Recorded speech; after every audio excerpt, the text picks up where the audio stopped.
all the research papers he's written. He's been vindicated completely in spades. I mean, he couldn't be more vindicated. But meanwhile, they're not backing off. They're saying, we're going to change the nomenclature. We're going to launch massive geoengineering to save you from global warming. They're saying that they do want to arrest people that are climate deniers.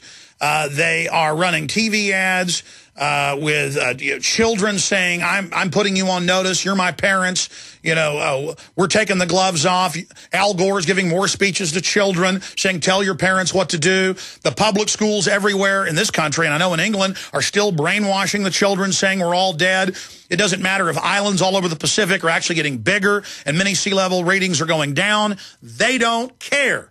They don't care. They're going forward with all of this.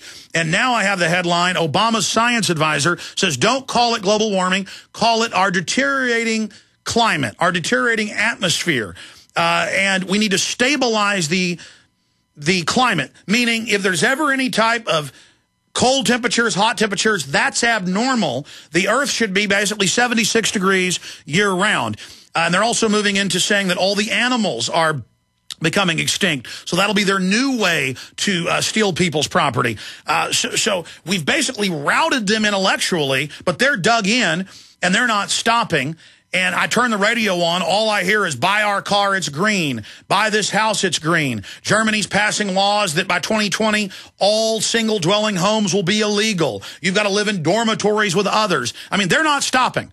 And so Lord Christopher Monckton is our guest. Lord Monckton, good to have you on. Well, Alex, it's great to be with you once again, and what a formidable list you've just given of the antics of the global warming extremists worldwide. They are yet again trying to cause trouble by maintaining or flogging this dead horse, trying to maintain the scare, which now everybody knows is no longer real. There's been no significant global warming for the last decade. Now, even the University of East Anglia, where I'm going to visit in a couple of months' time, is admitting that. They've now said, yeah, we actually haven't had the warming we expected to see. Well, no, they haven't, because CO2 is only a bit part player in the climate. I've just come back from a very interesting conference at Erice in Sicily of the World Federation of Scientists. These are 250 of the world's top scientists looking into planetary emergencies. They have an annual session once a year on a mountaintop overlooking the ocean. And there I was with these scientists, and I gave them a presentation showing my own calculations, which indicated that we don't have a problem with the climate. Yes, we can generally expect it maybe to get a little warmer, but not enough to worry about.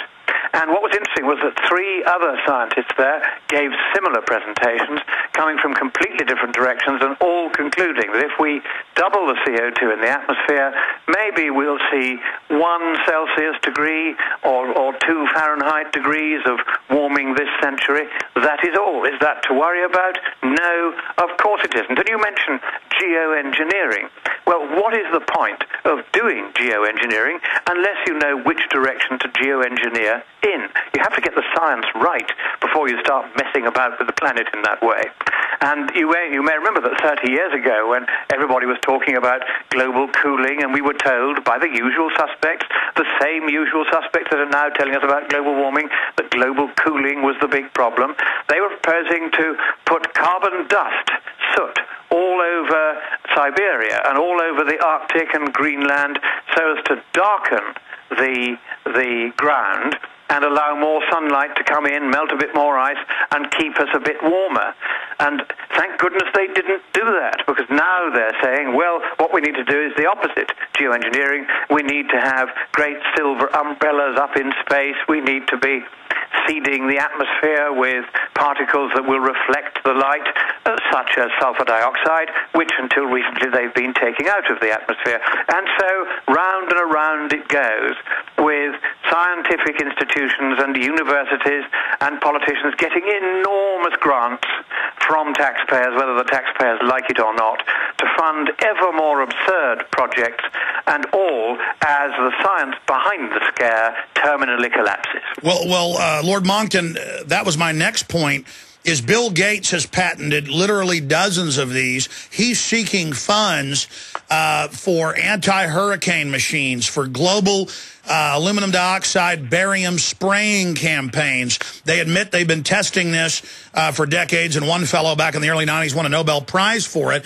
But as you said, they have no idea, because of the complex weather interactions, of whether it's going to heat up or cool off. As you know, the UN last year at Copenhagen had a declaration that the sun doesn't affect climate because, they have to deny that so they can then play God here. But, I mean, isn't this also just a giant boondoggle where they demand billions of dollars to save us by controlling our climate when they admit they might be able to manipulate it from time to time, but overall they have no idea what they're doing in the aggregate? They haven't got a clue what they're doing. We've known since 1963 that trying to predict what the climate's going to do next for more than a few weeks out is impossible by any method. It's mathematically proven that you can't do it.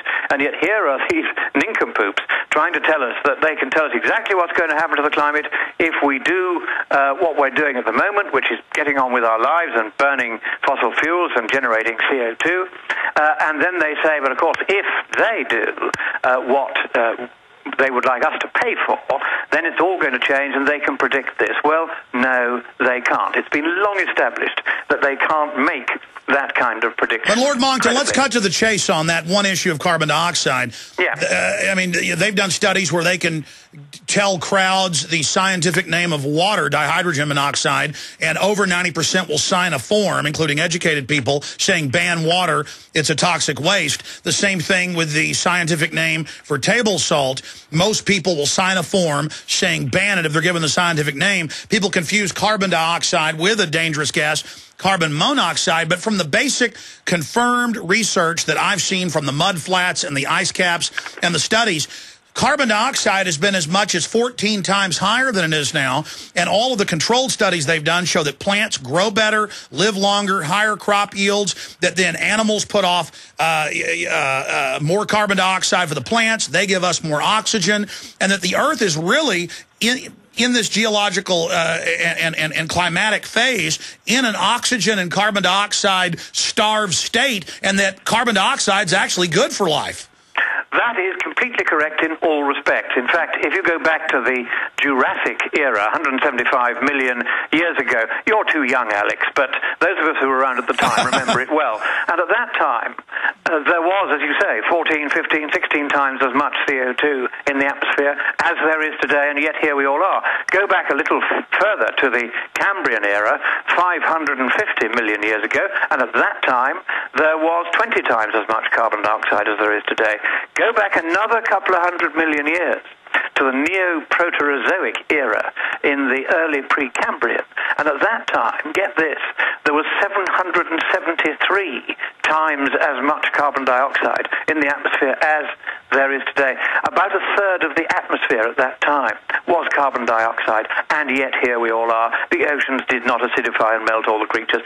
All of this bedwetting about how the world is going to come to an end because we have changed over the last 260 years the atmospheric composition by 0.01%.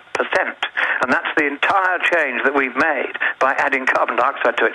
We've added the equivalent of 0.01% of the atmosphere in the form of carbon dioxide. This is simply not enough to cause a major change in the Earth's temperature. And the big question in climate science is how much of a change can this very, very small increase in carbon dioxide concentration actually cause. And all the researchers, like those ones at the conference in Eritrea of the World Federation of Scientists, who do this by measurement and observation, conclude that if you double the CO2 concentration, then you get an increase in temperature of around 2 Fahrenheit. Perfectly harmless, generally beneficial. And the other thing is, as you rightly said, CO2 increases crop yields. In fact, if we doubled the CO2 compared with today, the yields of most staple crops would increase by up to 40%. And they will be able to grow crops in areas that are now too dry. The fact is that, as Professor Will Happer of Princeton University said in testimony in front of Congress just a few months ago, we are starved of CO2 at the moment. Plants would like to get a whole lot more of it if they could. And one of the things we can observe from space with satellites is that the net primary productivity of plants, which is very much a function of their ability to photosynthesize, and of course CO2 is an essential ingredient in photosynthesis, net primary productivity of plants is already visibly rising. This is a very good thing. That is the most direct way of greening the earth, and those who really believe in making the earth green would want a whole lot more carbon dioxide and not a whole lot less. So if we were going to have geoengineering, and we do have this observable fact dealing with carbon dioxide, then the plants create more oxygen, then we would actually have giant factories terraforming, geoengineering, putting out more carbon dioxide. You'd get, the plants, of course, take in carbon dioxide.